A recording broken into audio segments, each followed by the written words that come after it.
자, 2부 시작하겠습니다. 그러면 제목의 의미를 좀 살펴봐야겠죠? 피의 꽃잎들인데, 이 앞에 우리 문희아죠? 문희아가 초등학교 교사 생활을 하잖아요? 교사 생활을 하는 과정에 자연 실습 시간이 있었나 봐. 그러니까 애들 데리고 밖에 나가서 꽃도 보여주고, 이 개구리도 잡고 하는 것들 있죠? 그 장면입니다. 아이들이 얘기하는 겁니다. 여기 또 있어요. 피의 꽃잎이 달렸어요. 아니, 붉은이란 말 하지 말라니까 이러는 겁니다. 그런데 암술머리도 없고 암술도 없고 피의 꽃잎이라 하지 말고 붉은 꽃잎이라고 문희라 선생이 얘기를 하니까 말을 바꾸는 중입니다. 여기는 지금. 그가 아이한테 다가갔다. 문희라가. 다른 아이들이 그를 둘러쌌다. 쭉 얘기합니다. 이 색깔은 붉은색도 아니야. 다른 꽃처럼 색깔이 완전하지 않잖니. 이것은 누르스름한 붉은색이다. 안에 아무것도 없다고 했지. 줄기를 보렴. 뭐가 보이니? 뭐가 보이니? 네, 아이들이 소리쳤다. 벌레가 있어요. 다리가 여러 개 달린 녹색 벌레예요. 이 벌레 먹은 꽃. 이게 붉은 꽃잎이라고 한 모양입니다. 그러니까 제대로 붉은, 우리가 아는 제대로 피어난 붉은 꽃을 의미하는 게 아니고 뭔가 좀 병든 꽃, 이런 의미로 읽어야 될 것 같습니다. 여기서는 맞다, 이 꽃은 벌레가 먹었다. 그래서 열매를 맺지 못하는 거야. 열매를 맺지 못하는 꽃. 그래서 우리가 벌레를 죽여야 하는 거란다. 벌레를 죽여야 제대로 열매를 맺을 수 있다는 것이겠죠. 빛이 닿지 않아도 꽃은 이런 색깔이 된다. 그러니까 빛이 제대로 닿지 않고 벌레를 먹다 보니까 꽃의 색깔이 붉어지고 이게 핏빛처럼 보인다는 얘기죠.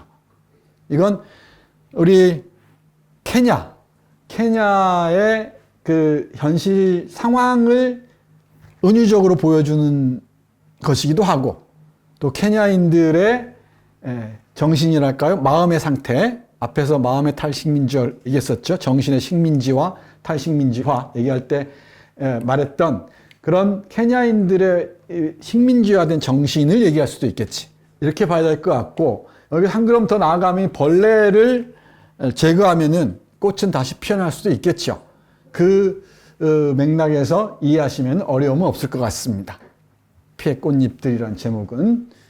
그 다음 요겁니다. 이 슬라이드 한 장 가지고 우리 1시간 얘기해도 모자라요. 이 소설의 특장점 중에 하나가 구전 전통의 재발견, 재수용입니다. 그러니까 이쪽 문화는 우리도 그렇지만은 구술 전통이 강하잖아요. 우리도 이 민간에서는 구술 전통이 강하죠. 그러니까 서사무가나 이런 이를테면 뭡니까? 판소리나 이런 것들이 다 구비문학이죠. 한국 문학사의 구비문학이 아주 방대합니다. 쌓여 있는 게. 우리 이야기부터 시작해서 노래들까지. 물론 상대적으로 한국은 기록 문화, 문자 문화가 워낙 막강하기도 해요. 전 세계적으로 한국만큼 기록을 많이 남긴 나라가 드뭅니다. 우리 왕조실록은 왕조실록이지만 문집들, 좀 선비축에 낀다 싶은 사람들은 대부분 문집이 있어요. 그 어마어마한 문집들이 있습니다. 그 번역을 언제 다 할지 모른다는 거죠. 그만큼 이 기록 문화유산이 엄청납니다. 전 세계 어떤 문명권에서도 보기 힘들 정도입니다. 그럼에도 또 이 버벌 트레디션, 이 구전 전통도 만만치가 않아요. 한국의 구비문학사가 상당히 중요한 흐름이죠. 우리가 대표적인 게 판소리예요, 판소리. 서사무가에서 이어지는 판소리의 흐름들이 있습니다. 이건 일일이 얘기할 수 없을 정도로 다양하죠. 근데 이쪽은 문자보다는 이야기를 통해서 전승이 돼요. 그러니까 구비 전승이 문자를 통한 이 전달보다 훨씬 오래됐기도 하거니와 훨씬 자연스럽습니다. 그러니까 이쪽에 이 아프리카 소설가들의 고민이랄까 과제 중에 하나가 이 구전 전통, 구비 전승을 어떻게 현대적 소설 속으로 수용할 것인가가 과제로 부여돼요. 그래서 우리 은국이가 스용호 책들을 읽다 보면은 이 책뿐만 아니고 곳곳에 노래들이 나옵니다. 그냥 즉흥적으로 노래 부르는 거죠. 뭐 악보가 있고 뭐 있고 그런 게 아니에요. 그러니까 대대로 내려오던 노래들이에요. 뭐 야한 노래부터 시작해서 뭐 이렇게 신에게 같이 노래까지 다양한 노래들을 부릅니다. 그리고 이야기를 들려주죠. 원래 나중에 아라비안 나이트 얘기할 때, 천일야화 할 때 이야기하는 인간에 대해서 얘기하겠지만은 인간은 이야기가 없이는 사회를 형성할 수도 없고 사회를 지탱할 수 있는 저변인 그 문화를 구축할 수가 없어요. 이야기가 핵심입니다. 문자는 그 다음이에요. 그래서 현자들이 있어서 또는 장로들이 있어서 그죠? 현명한 지혜로운 노인이 있어서 신화를 들려주고 이야기를 들려주고 그게 관습이 되고 율법이 되죠. 규범이 되고 규칙이 됩니다. 그리고 지식이 되고 그죠? 다 신화를 통해서 이어지는 것들이에요. 기록으로 이어지는 그 다음 나중입니다. 나중입니다. 이를테면은 고려 시대 때 노래들이 있었어요. 여러분들이 배웠죠? 고려 가요라고. 그죠? 뭐 쌍화점이니 또 뭐 있습니까? 청산별곡이니 하는 것들이 있죠. 이건 노래로 민간에서 불렸던 것들이에요. 그러다가 조선시대에 와서 이게 기록이 되죠. 한글과 함께. 그러니까 우리의 말을 한글로 기록할 수가 있으니까. 그러니까 시간차가 많이 있죠. 또 백제가요 정읍사 같은 것도 나중에야 백제시대 때 기록할 수가 없잖아요. 수단이 없으니까. 나중에 기록됩니다. 그게 그만큼 오랫동안 이어져 왔다는 거예요. 노래들이. 입에서 입으로. 그 이야기를 통해서 그 시대 풍속도 알 수 있고 풍경도 볼 수 있고 인간관계의 삶의 문의도 읽을 수가 있죠. 그 나아가서는 사회적인 제도, 규범, 규칙 이런 것까지도 이 이야기를 통해서 전승이 됩니다. 근데 이쪽은 문자가 없는 문학은 특히 그렇습니다. 이 소설에서 그래서 우리 응야 키뉴아가 대표적이죠. 지혜로운 어른이 옛날 신화 전설과 함께 역사까지도 전해주죠. 그걸 이어받아서 이제 카레가, 무니라, 압둘라 등등의 완자 등이 자기 고백이 쭉 이야기처럼 쭉 펼쳐져요. 그때 결정적인 매개체가 있습니다. 매개체가 이야기를 가능하게 하는 게 있습니다. 있으니 그게 바로 생게타술입니다. 이 생게타술을 제가 아무리 찾아봐도 안 나와요. 근데 아마 여기에는 그게 나오죠. 뭐 여기서 뭐 P는 이퀄 3T 이렇게 나오든가 그렇죠? 뭐 얘가 문이라 광고 홍보 전단을 만들잖아요. 뭐 정력에는 뭐 이런 식으로 이제 변질되는 건데 여기 응야키뉴아 할머니의 지도로 술을 담급니다. 전통주죠. 전통주를 담가요. 담가서 이걸 쭉 나눠 마십니다. 나눠 마시고 거기서 마시면서 자신들의 이야기들이 다 흘러나와요. 이야기들이. 기억을 부르는 하나의 매개체가 되죠. 고백의 시간이 이때 시작되는 겁니다. 생게테 술의 시간. 이게 공동체성의 황홀한 경험의 순간이기도 하고요. 그리고 많은 사람들이 이제 고백을 합니다. 이 자리에서는 우리 이야기를 다 해줄 수 있다는 거죠. 이 이야기의 전통이 어떻게 이어져 왔는지를 재구성해서 보여주는 장면이 여기입니다. 이게 제가 보기에는 압권입니다.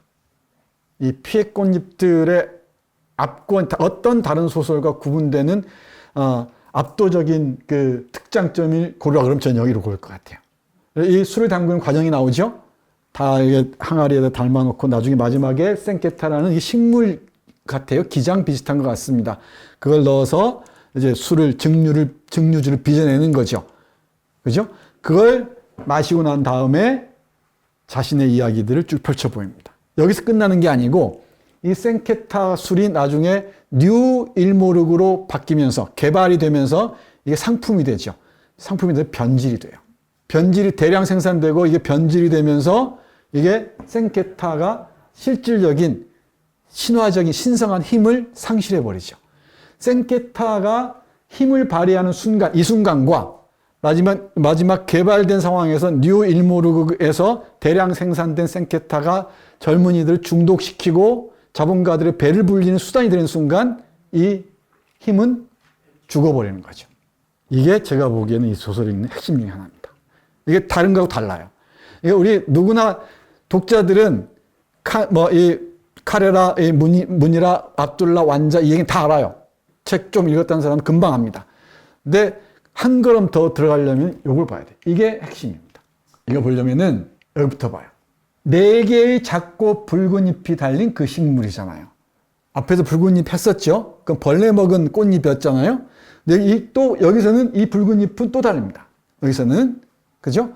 붉은 잎이 달린 그 식물은 아주 작았다. 생게타, 술. 응야키뇨아는 증류 양조 장치를 해체했다. 항아리에는 깨끗하고 흰 술이 가득했다. 이건 아직 아무것도 아니요. 응야키뇨아가 설명했다. 머리와 내장에 해를 끼칠 뿐이지. 아직 생게타가 안 들어갔어요.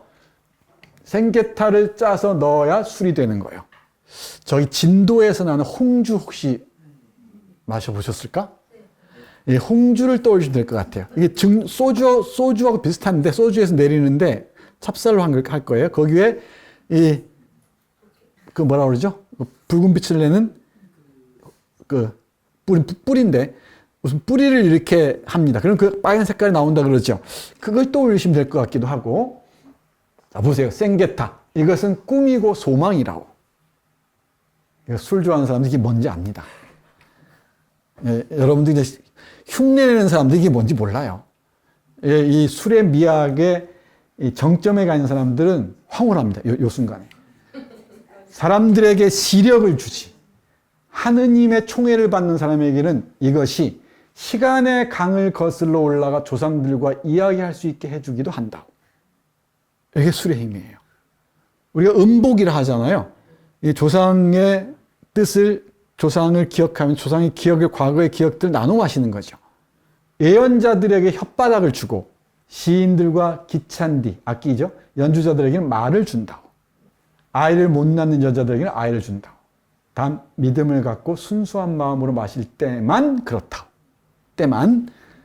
다른데 이렇게 이익을 얻기 위해서나 중독되기 위해서 이건 아니죠. 생게타입니다. 이거 볼까요? 생게타 술을 마신 순간은 공동체성의 황홀한 경험을 한 순간입니다. 416쪽입니다. 자, 이 문장은 시간이 아무리 없어도 읽어드려야겠습니다. 하나의 의식입니다. 아, 청명한 빛. 아, 주님. 이 주님이 저는 술주자를 읽혀요. 아, 주님, 당신의 빛이 발하는 색깔. 무지개 같은 꿈의 변화하는 색깔. 그는 이제 새였다. 그는 점점 공중으로 높이 날아올랐다. 동시에 하늘과 땅, 과거와 현재가 열리는 것을 보았다. 그 노인, 대지와 태양과 비로 만들어진 강한 근육은 과거와 현재와 미래를 묶어주는 고리였다. 그는 축하의 검은 옷을 입은 그녀를 보고 그녀의 길을 보았다.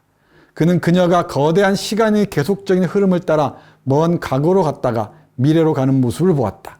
그는 그녀가 숲의 나무를 베어 넘어뜨리고 자식들이 사용하도록 자연의 원리와 비밀을 이용하는 응대미 옆에 있는 모습을 보았다. 그도 거기에 속하고 싶었다. 거기에서는 과거와 현재와 미래가 하나였다. 이게 문이라가 자신의 차례가 돼서 이 생게타 술을 한 잔 마시고 난 다음에 경험한 황홀경입니다.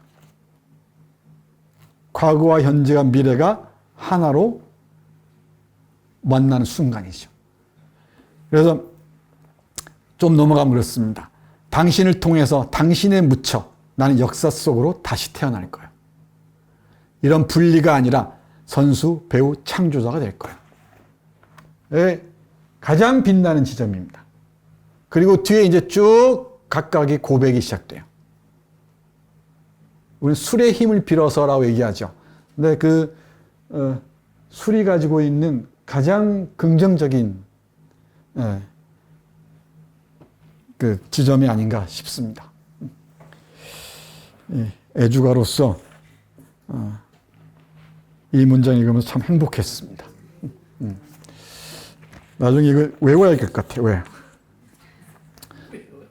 그 뒤에 이제 자신 할머니부터 자기 얘기를 쭉 들려주죠. 쭉 들려줍니다. 그러면 이 들려주면서 할머니부터 완자까지 이야기를 쫙 펼쳐지고 그게 잘 보면은 케냐 현대사가 압축이 돼요. 그 안에.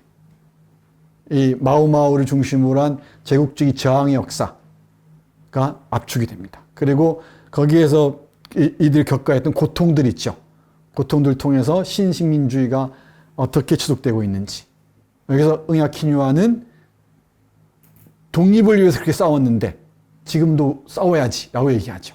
역사적 신체가 됩니다. 예. 제가 보기에는 이 은국야스영의 피해꽃잎들은 이 부분만 아시면은 3분의 2는 다 읽었다라고 저는 생각을 합니다. 여기 밑줄 안 그신 분들은 다시 읽어야 됩니다. 그리고 여기 개발붐과 생게타술의 변질은 어렵지 않죠?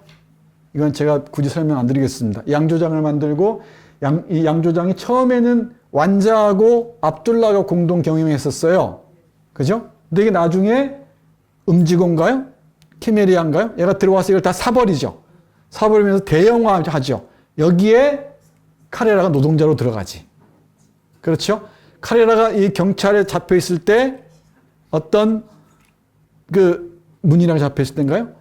어떤 카레라죠. 카레라 마지막 장면. 카레라가 잡혀 있을 때 그 공장 노동자, 여성 노동자가 와서 얘기를 하죠. 그건 맨 마지막에 보겠습니다. 수탈의 땅 이 얘기도 할 얘기가 참 많습니다.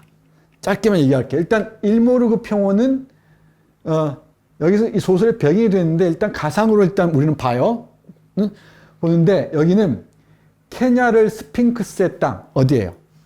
이집트와 팔레스타인 요르단강의 전설적인 물로 이어주는 자연의 도로인 그레이트 리프트의 일부이다. 이 그레이트 리프트가 Great, G-R-E-A-T, 그레이시고 리프트는 R-I-F-T입니다. L-I-F-T가 아니고 지질학 용어로 대지구대라고 해요. 대, 큰, 지구, 땅지자에다 구는 계곡 구자, 푹 파인 곳이에요. 이게 판의 만남이죠. 이 아라비아 판하고 아프리카 판하고 이렇게 만나면서 부딪히면서 땅이 이렇게 부딪히면서 계곡이 생긴 거예요. 이게 대지구대와 평원이 형성이 되는데 이 그레이트 리프트의 일부입니다. 여기가 바로 인류의 고향이에요. 우리 루시라 이름 들어봤나요? 루시아니까 비틀즈 노래 떠올지 모르겠는데. 예. 오스트랄로피테쿠스. 인류 최초의 인류가 발견된 곳이 여기입니다. 최초 인간 탯줄이 묻혀있는 곳. 요 지점이에요. 여기가. 그래서 지질학자들에게는 그야말로 버킷리스트죠. 이 그레이트 리프트는. 그런 곳입니다. 그런데 아랍 지리학자들과 노예, 상하 사냥꾼들, 갈리아와 비스마르크 시대 독일에서 온 금상인들, 빅토리아와 에드워드 시대 영국에서 온 토지 강탈자와 인간 사냥꾼들, 그들 모두가 이곳을 지나 풍요의 왕국으로 나아갔다. 케냐와 이쪽 아프리카로 나아갔다는 거겠죠. 때로는 성스러운 열정이 이끌리고 때로는 지식에 대한 순수한 욕구와 최초 인간의 탯줄이 묻혀있는 곳을 찾고자 하는 열정 때문이기도 했지만 궁극적으로는 돈에 대한 탐욕과 자기들과 약간 다른 피부색을 가진 사람들을 제멋대로 파괴하는 것이 좋아서 그런 적이 더 많았다. 인류의 고향에 와서 인류의 탯줄을 다 짓밟아 버린 거죠. 그리고 거기에 싹 트는 문화들, 수많은 언어들, 환경들을 이렇게 초토화해 버린 겁니다. 자연 환경의 식민지화는 기본이고요. 땅을 빼앗고 이런 것들은 거기 나아가서 문화, 언어를 통제하면서 정신까지 식민화해 버리는 거지. 그게 해방됐다고 바로 이게 족쇄가 풀리겠습니까? 이건 어렵지 않죠? 이 부분은 어렵지 않습니다. 길게 얘기하지 않겠습니다. 그래서 이 소설을 읽을 때 마오마오를 놓치면 안 돼요. 아까 주요 인물 넷이 다 마오마오와 직간접적으로 다 연결되어 있다고 그랬죠. 이 마오마오를 놓치면 안 됩니다. 흑인 군인들을 사열하는 백인 장교. 이게 우리 식민지도 비슷합니다. 여기는 여기 보세요. 흑인이죠? 흑인 경찰이나 군인이 흑인들을 감시하죠. 식민지 지배 방식이에요. 디바이드 앤 룰입니다. 우리 말 잘 듣는 애들을 골라서 걔들을 통해서 지배하게. 그러니까 일본인 순경보다 조선인 순경이 훨씬 잔인했다는 얘기지. 왜? 자기를 증명해야 되니까. 자기의 충성도를 증명해야 되니까. 그래서 늘 순사보, 형사보, 헌병보 이런 애들 있죠. 보조들. 다 애들이 조선인들이에요. 걔들이 실제 실권을 휘둘러서 사람들을 힘들게 하는 거죠. 그래서 고문 기술자들이 다 조선인인 경우가 많았죠. 악랄한 고문 기술자들이. 그들이 독립운동가들을 어떻게 모욕했는지는 노독술의 사례를 통해서 잘 알 수가 있습니다. 이것도 너무 익숙하죠. 식민주의 역사관입니다. 우리 카레라가 인권 변호사 있었죠? 변호사한테 책을 빌려봐요. 그러니까 역사에 관한 책, 뭐 정치에 관한 책을 빌려줍니다. 네가 읽고 판단해봐라. 어떤지 읽습니다. 학식 있는 역사가들 눈에 식민주의 이전의 케냐 역사는 방랑벽과 의미 없는 전쟁의 역사였다. 아무 의미가 없어요. 백인이 오기 전까지 여기는 아무 의미가 없는 곳입니다. 일본이 여기 오기 전에 조선은 다 당파 싸움이나 하고 곰방대나 물고 다니고 더럽고 지저분하고 게으르고 나태한 그 일상이었어. 어떤 미래 가망도 보이지 않는 그런 타락한 곳이었습니다. 근데 그런 일본이 와서 우리를 구해줬으니 얼마나 고맙냐는 거지. 그게 지금 살아있는 우리의 식민지의 후예들이죠. 그러니까 우리의 사회적 변화 능력, 자기 갱신 능력을 신뢰하지 못하는 거죠. 여기 똑같지 않습니까? 우리 식민사관 알잖아요. 의존성, 의타성, 뭐 당파성 이런 것들 있죠. 뭐 불결성 이런 거 포함해서 불결함. 지식층들은 결코 식민주의와 제국주의의 의미를 직시하려 하지 않았다. 그것을 건드리는 것은 오직 폭력적인 저항의 행동들을 섬뜩한 살인으로 묘사할 때뿐이었다. 그러니까 안중근을 테러리스트라고 번연히 얘기하는 거예요. 일본의 극우 세력들이 안중근을 테러리스트라고 하면 이해가 가요. 걔들 입장이니까. 그런데 여기 사는 사람이 안중근을 테러리스트라고 하면 안 되지. 그럼 거기가 살아야죠. 거기 극우가 돼야죠.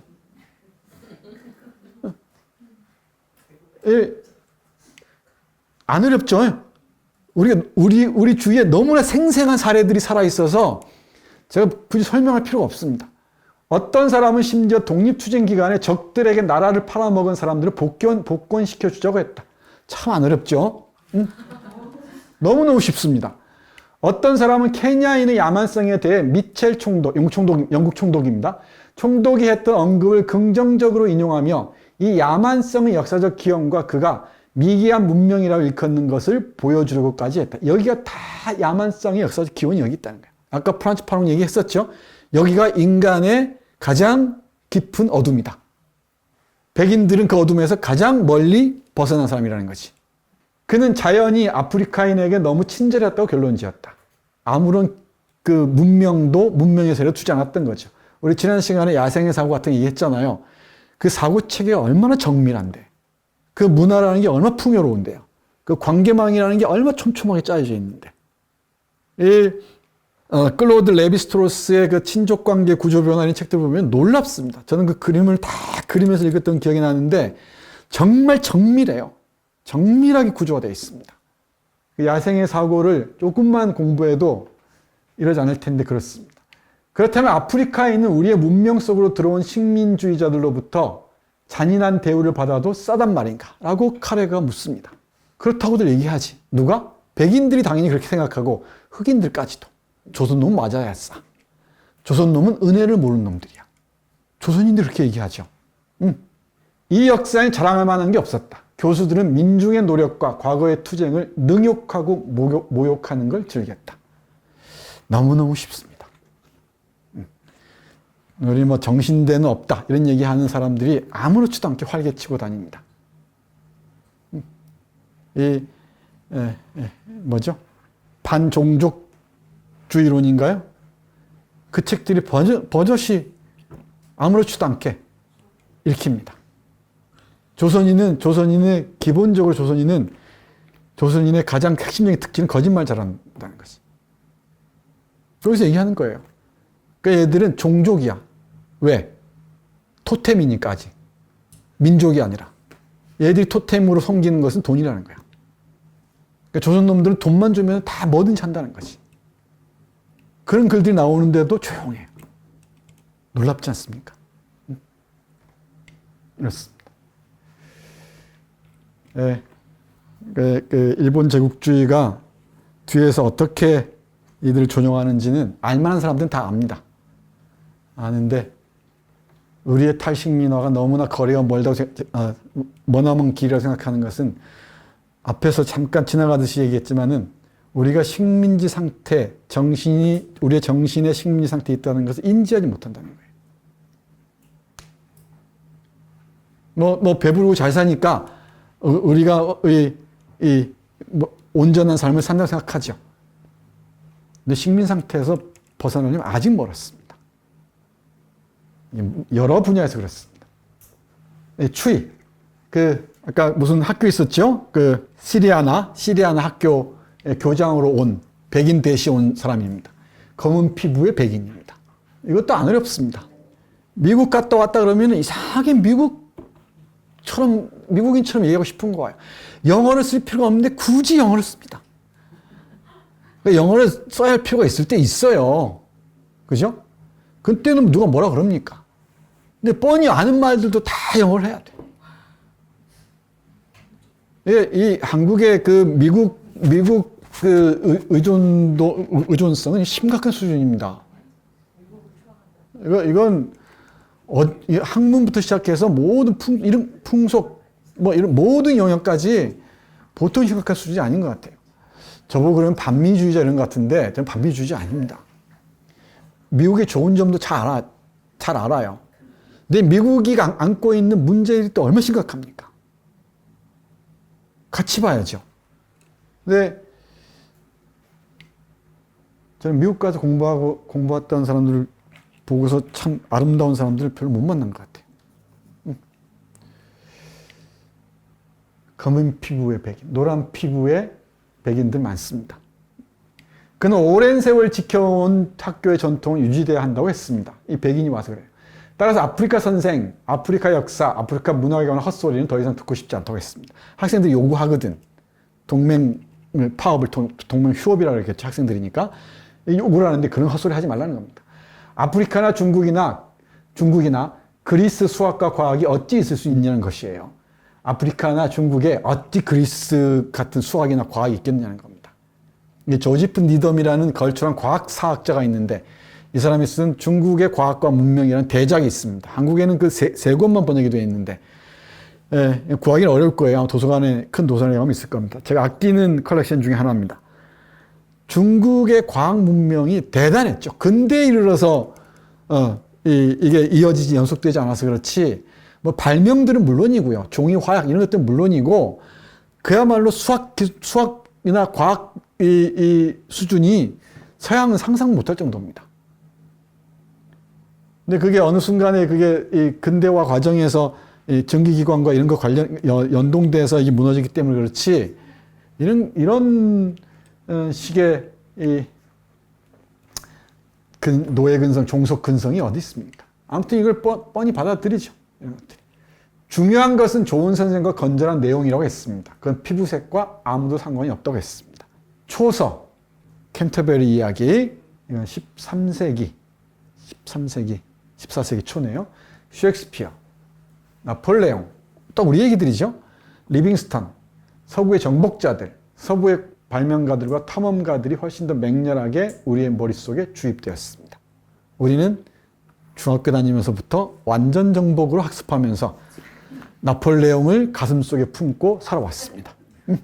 도대체 아프리카인의 꿈이라는 게 어디에 있는가 의문스러웠습니다. 이렇게 추위를 비롯한 교육이나 이런 심리 영역에서 마음을 식민지화하는 데 앞장선 검은 백인들이 있죠. 또 경제 영역에서는 누구였죠? 누구야? 이 사람 자꾸 잊어먹어요. 키메리아가 있죠. 키메리아라는 이 잔인한 사업가가 있습니다.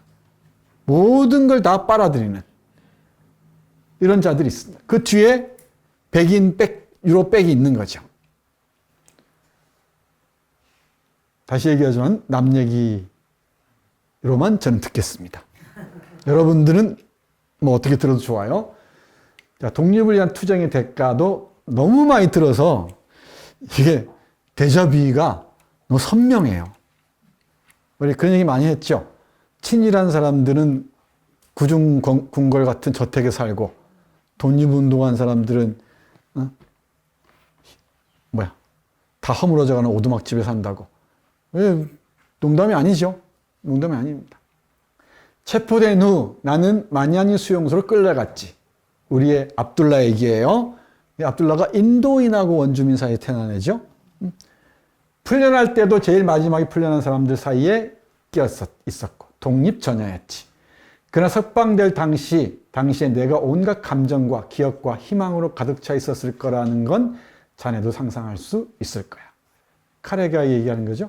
나는 생각했지. 응딩그리와 카레가의 형, 그죠? 둘이 동지였죠. 압둘라하고 올레 마사이는 실존 인물입니다. 모든 사람들이 살아있다면 얼마나 좋을까. 믿음이 결실을 맺고 집단적인 투쟁과 인내에 대한 화려한 영광. 올레 마사이가 실존 인물인지 잘 모르겠네요. 이건 이제 확인을 못했습니다. 이 사람은 실존 인물인데 집단적인 투쟁과 인내에 대한 화려한 영광. 이걸 기대했겠죠. 그러니까 이 중국에 독립운동하던 김구 일행이 올 때 환영할 줄 알았지.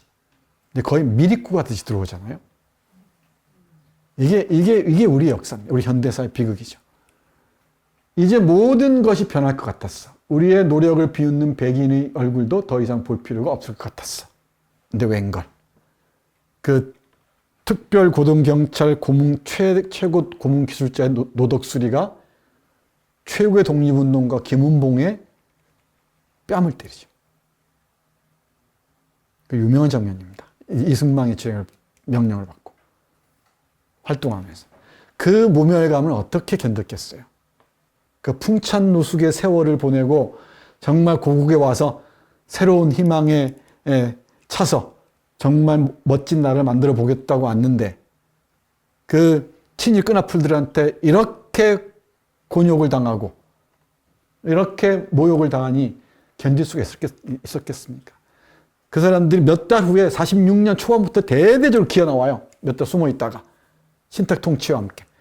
이제 친일을 반공으로 바꾸죠. 딱 팻말을 바꾸고 나와서 이승만을 딱 앞세우고 뒤에서 쫙 전진 배치되죠.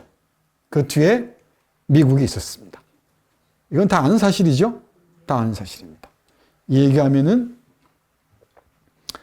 또 딴 데서 난리 나겠지만은 이게 나이 드니까 별로 무서운 게 없어요. 그러니까 나이가 주는 선물들이 꽤 많이 있습니다. 나이가 주는 선물들이 꽤 많이 있습니다. 예. 남 얘기가 아니죠. 공장, 차와 커피 농장이 우리의 것이 될 것 같았어. 케냐 민중의 것이 될 것 같았어. 요 문제. 이게 적삼불하 문제 얘기했던가요? 그러니까 적이 남기고 간 재산을 어떻게 나눠줄 것인가. 이게 핵심이에요. 근데 북쪽은 무상몰수, 무상분배였어요. 물론 좀 급진적이고 좀 잔혹했죠. 그래서 많은 문제들이 생기기도 했습니다. 그 소설로 쓴 게 황순원의 카인의 후예예요. 너무 지나치기도 했고, 그래서 많은 부작용이 있죠. 뒤에 이제 그게 3대 세습 이런 문제로 오면서 완전히 그 처음에 내세웠던 명분은 다 무너져 버렸습니다. 세계에서 유리를 찾아보기 힘들 정도로 해괴한 나라가 됐어요. 그러니까 천황폐하를 이 적으로 삼았던 자들이 천황폐하를 닮아가는 기이한 꼴을 보여주고 있습니다. 근데 남쪽에서는 여러 가지 고민을 많이 했습니다. 그러다가 이승만의 중요한 업적 중에 하나긴 해요. 농지 개혁을 했습니다. 근데 여기 많은 문제들이 있긴 했습니다만은 그나마 농지 개혁에 식민지를 경험한 나라 중에서 농지 개혁이 그나마 한국은 그나마 된 편입니다. 온전히 되진 않았지만은 그래도 친일 지주들이 더 많이 갖고 이렇게 했지만은 그래도 온전히 됐어요. 그러니까 지금 송병준이네 그 유족들이 자기 재산 돌려달라고 그러기도 하겠죠. 국가가 갖거나 많은 부분을 분배해 주기도 했단 말이에요. 오늘 아프리카 얘기하는지 한국 얘기하는지 모르겠네. 네, 큰일 났네. 이 얘기입니다. 그리고 해방 직후에 그 많은 소요가 일어났던 것들 있죠. 우리가 빨치산 운동이니 뭐 이런 얘기 하잖아요. 이 다 북한하고 연계해서만 얘기하는데 그게 아니고 이 안에서 자생적으로 이 활동했던 사회주의자들이 있고요. 그죠? 이게 역사적인 사회주의예요. 조선적 사회주의죠. 이 사람들은 당연히 기대를 했죠. 독립되면은 저 친일주의자들이 가지고 있던 땅들, 걔들이 땅을 떼먹이고 가겠어. 어쩌겠어요. 그죠? 그러면은 그 일본인들이 가지고 있던 땅들 있죠? 일본인 지주의 땅들과 그리고 조선인들에게 강탈하다시피 한 친일 지주의 땅들이 있죠.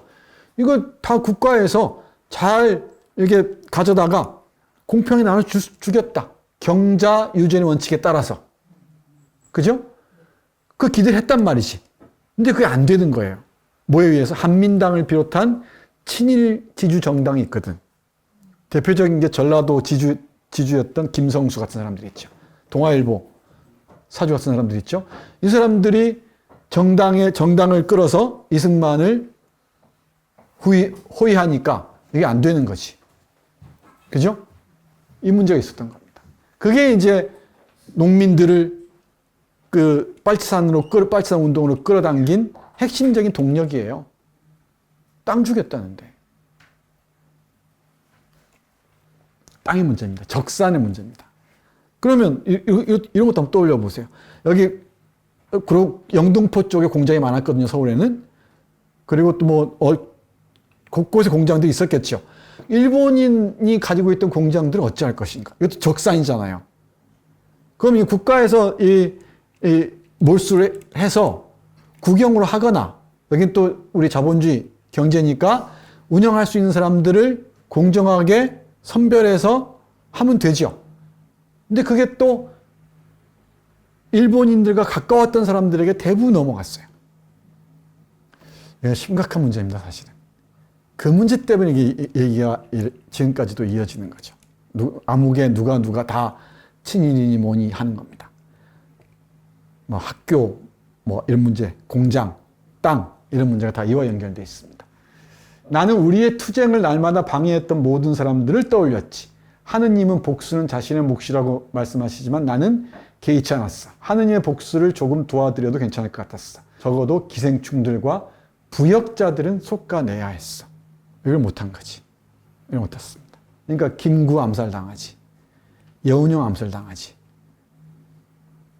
우리의 희망이 다 사라져버리죠. 그 이후에 전쟁 이후에 독재가 이어지죠. 토지개혁과 재분배를 기다렸어. 일자리를 기다렸어. 죽은 사람들을 기념하기 위한 키마시 동상이 세워지길 기다렸어. 나는 기다렸어. 끊임없이 기다리기만 합니다. 여기 키마시라는 사람이 있는데 데반 키마시라는 사람이 케냐 독립운동의 영웅입니다. 영웅인데 여러 번 나와요. 이 사람입니다. 우리 인권 변호사 사진 거실에도 걸려 있고요. 개발화 사진과 함께 이 동상도 이렇게 있습니다. 묘사하는 장면도 있고요. 이게 마오마오 운동의 지도자 중에 한 사람이었는데 처형당하죠. 처형당. 우리가 얘기하자면 독립운동가입니다. 윤봉길 이런 사람이죠. 윤봉길, 안중근 이런 사람들입니다. 홍범도 이런 사람들이죠.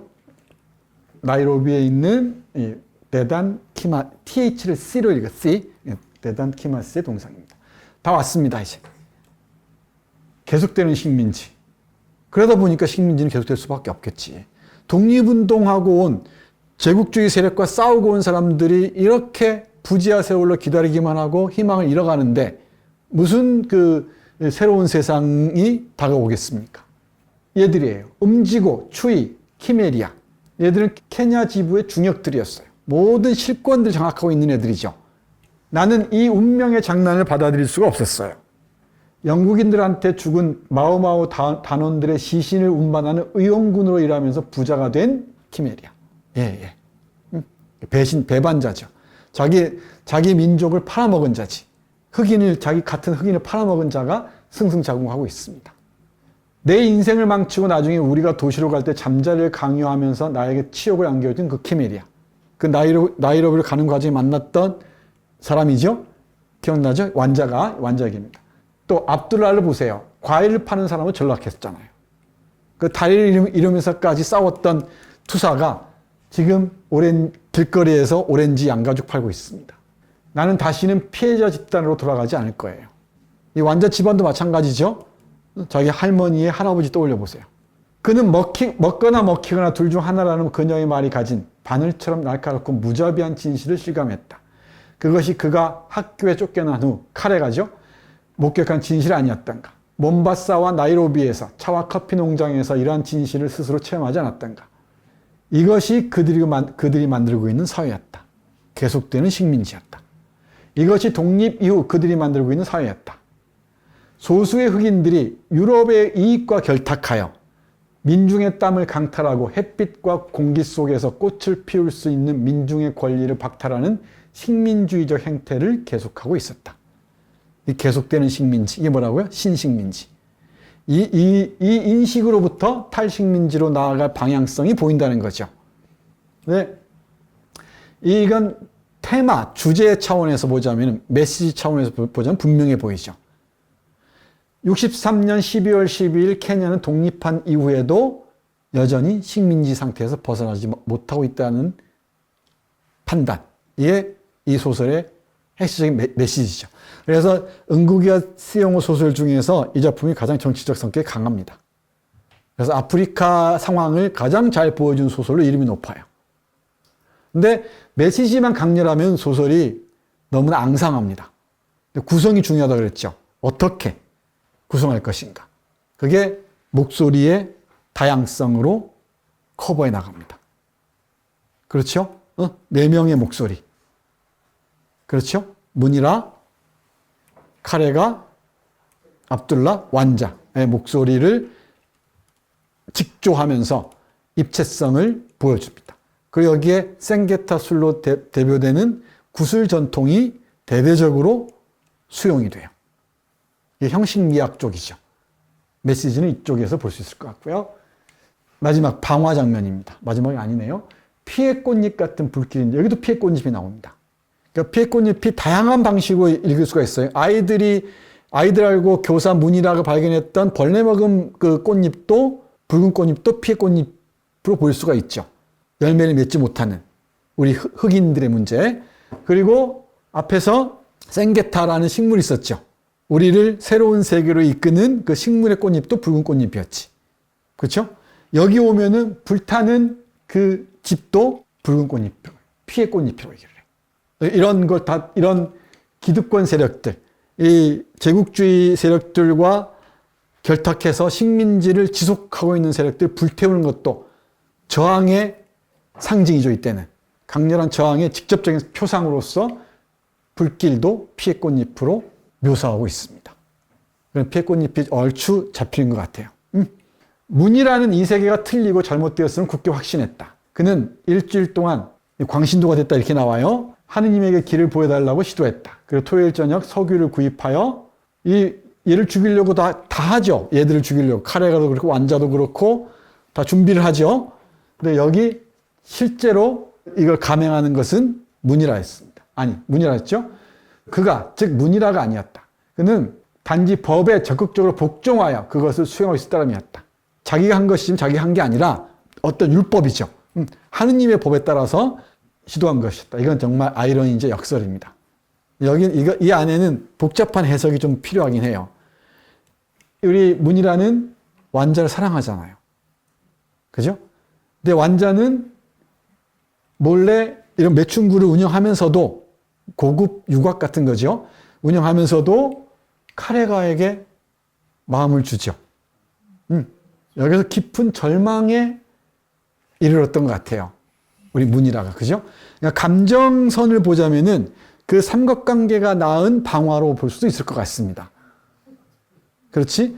근데, 그렇잖아요? 근데 역설적이게도 이 사람들을 다 죽여버리는 거지. 여기 문이라 하는 얘기가 뭐예요, 계속? 자신은 카레가를 구원하기 위해서다 그러잖아요. 그럼 뭐로부터? 저 창녀로부터 구원하기 위해서지. 그건 어떤 그 악으로부터 구원하기 위해서죠. 근데 그 강한 자기 소명의식 있잖아요.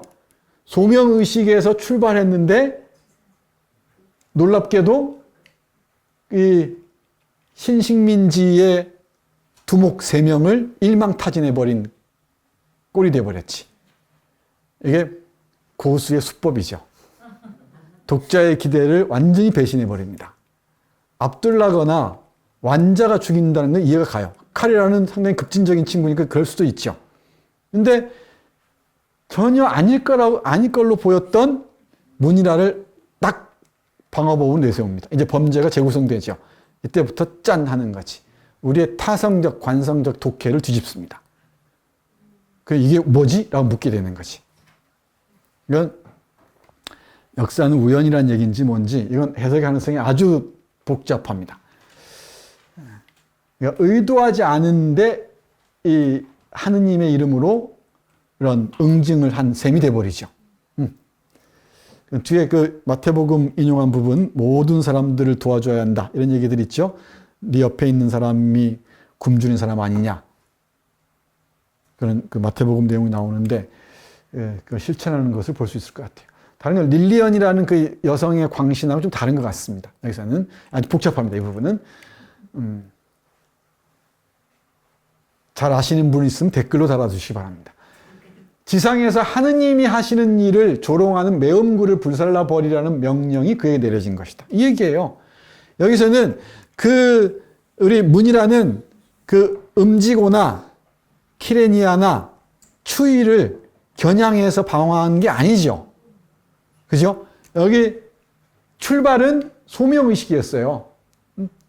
하느님이 하시는 일을 조롱하는 매음구를 불살라 버리라는 것이.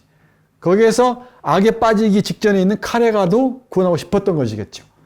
그는 문바다 석유를 붓고 불을 붙였다. 그리고 일모르그 언덕으로 걸어가 그 위에서 매음굴이 불에 타는 모습을 바라보았다.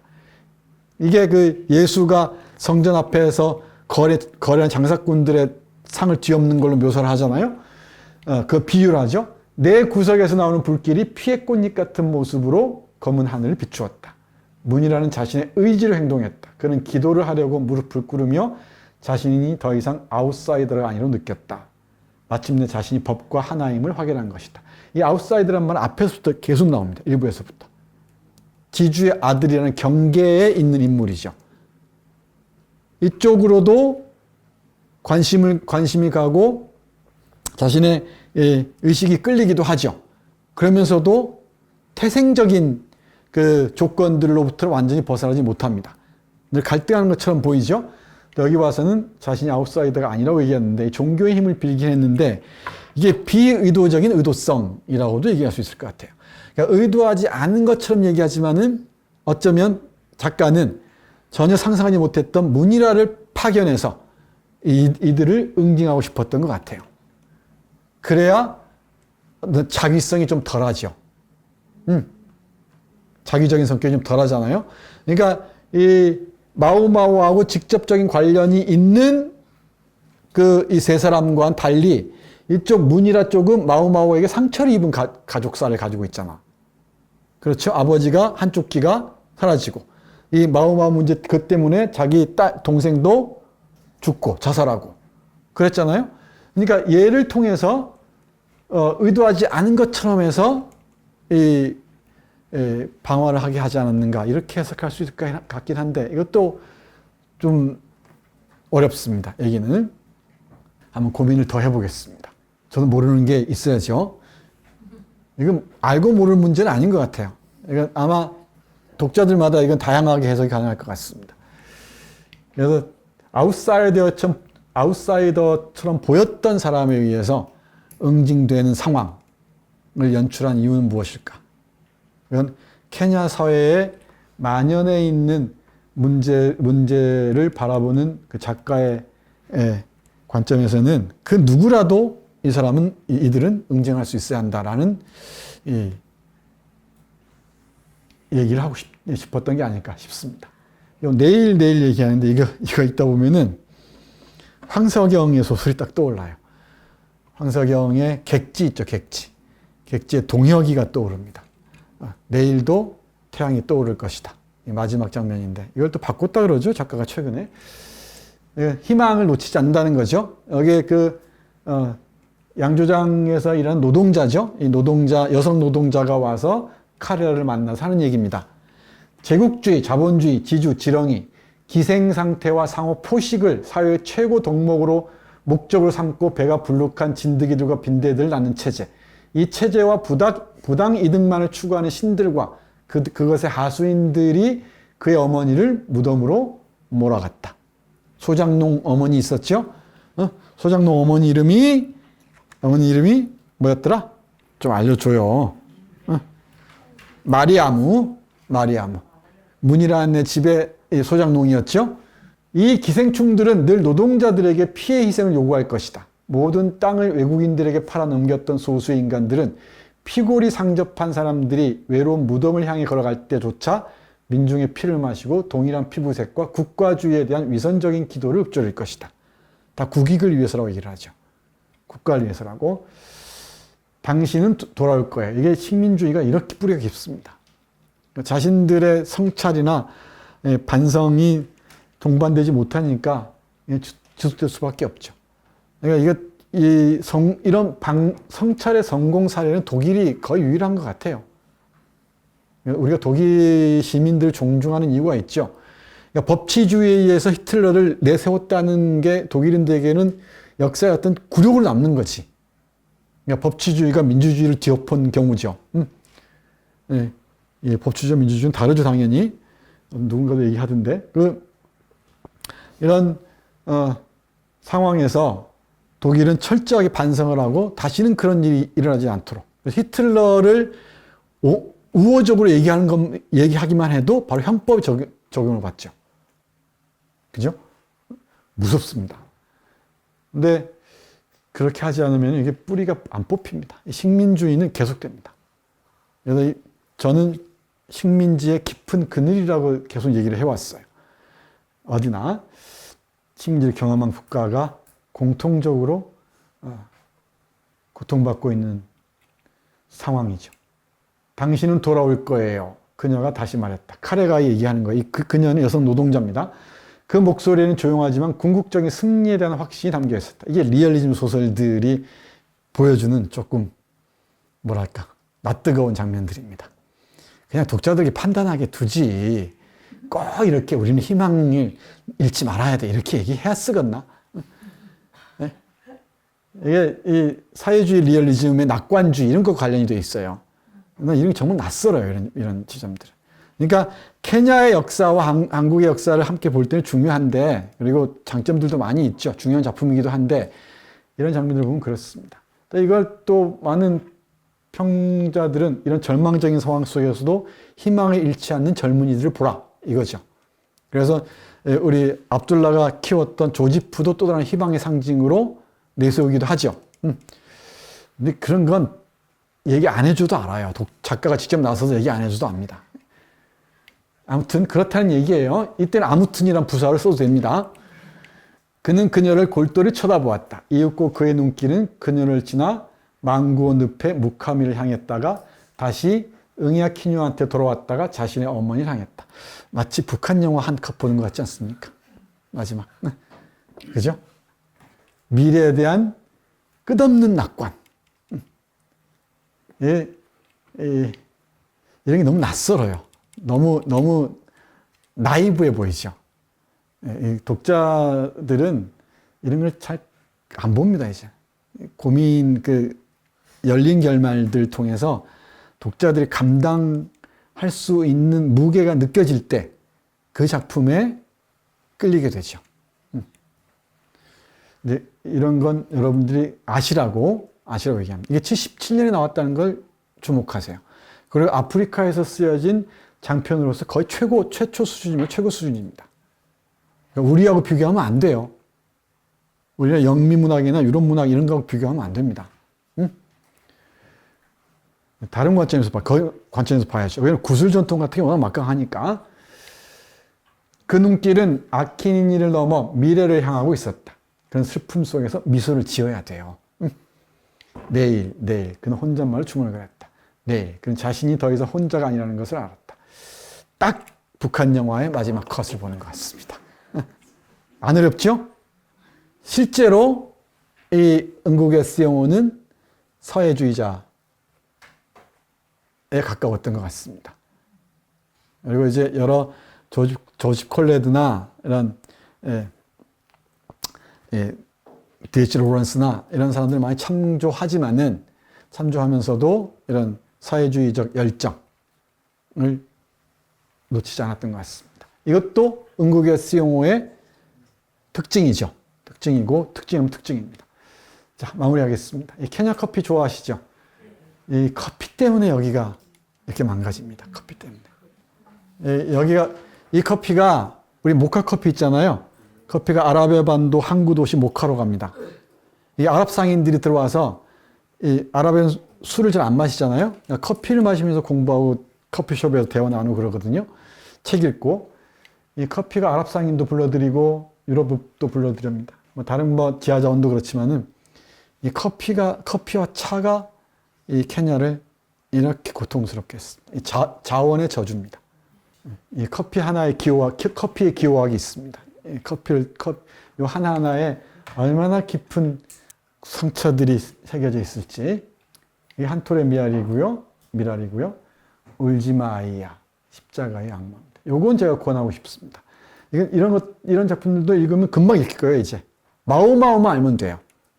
마오마오만 딱 인식하면은 아주 쉽게 읽힙니다. 이건 식민지 이후, 해방 이후 상황을 얘기한 것입니다. 이게 바로 요거의 박경리 문학상 2016년도 수상 장면인데, 김지아 있죠? 김지아에 대해서 말이 많은데, 난 이 사람의 저는 상처에 일정 정도 공감하는 편입니다. 아무튼 70년대 김지아는 제3세계 문학의 아이콘이었어요. 저항 문학의 아이콘이었습니다. 그건 누가 뭐래도 부정할 수가 없습니다. 그걸 영어로 번역된 걸 보고 이 응국이가 자신의 소설 십자가의 악마를 쓰죠.